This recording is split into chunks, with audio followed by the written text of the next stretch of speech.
When you have a serger like the Husqvarna Viking Embroidery S600 that does the automatic tensions, stitching a flatlock couldn't be easier. Now, before I show you how easy it is to do a flatlock, let's talk about what is a flatlock and what kind of settings you need on the machine. So this is a pillow that I've actually done two-sided. Number one, if you want to see what a flatlock could look like done from the outside, these are all examples of putting decorative thread in the upper looper. Some a little thicker, some variegated, and all fun. Now you're noticing that the stitching looks like it's in the middle of the fabric, and that's because we're going to take two pieces of fabric, stitch it, and then we flatten it out so it opens up this seam, and that's what makes it look like maybe you've pieced something on a serger. Now, depending if you put your right sides together or your wrong sides together, you'll get two different looks. This is what you'll get when you put two fabrics wrong sides together. It opens up flat with the pretty sides out. Now, let's flip this pillow over, and now you see kind of a laddered look. This would be the stitch that you see, or thread that you see, that you placed in the needle of your flatlock stitch. So this would be where the fabrics were placed right sides together, stitched, and then opened up, and then you can look at the back side.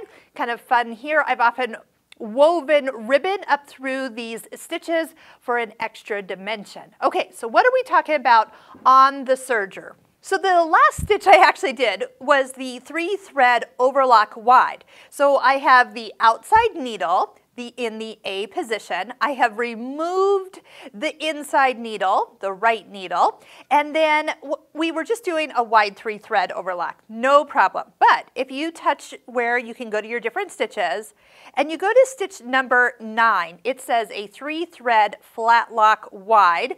So you see that the picture comes up that we're going to see on one side something that looks like an overlock, and then on the back side looks like the ladder stitches that I showed you earlier. Again, how do you describe a flatlock?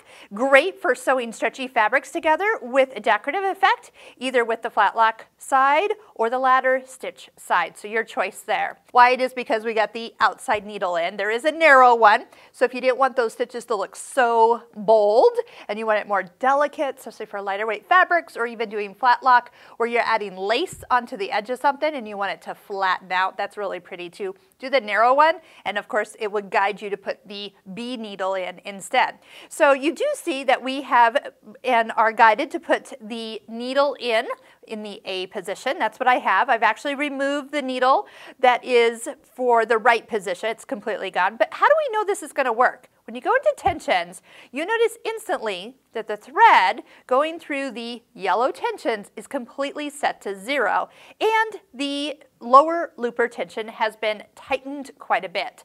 So here's what we're working with. And again, don't forget to kind of set it for the fabric you're working on, and maybe I can do that too. This one's going to be a heavy woven, so I'm going to pick fabric C. Let's see if the tensions change much, just a little bit, but not much different than what would normally be. So again, I want you to try this out both with fabric right sides together and fabric wrong sides together, because you'll get two different looks.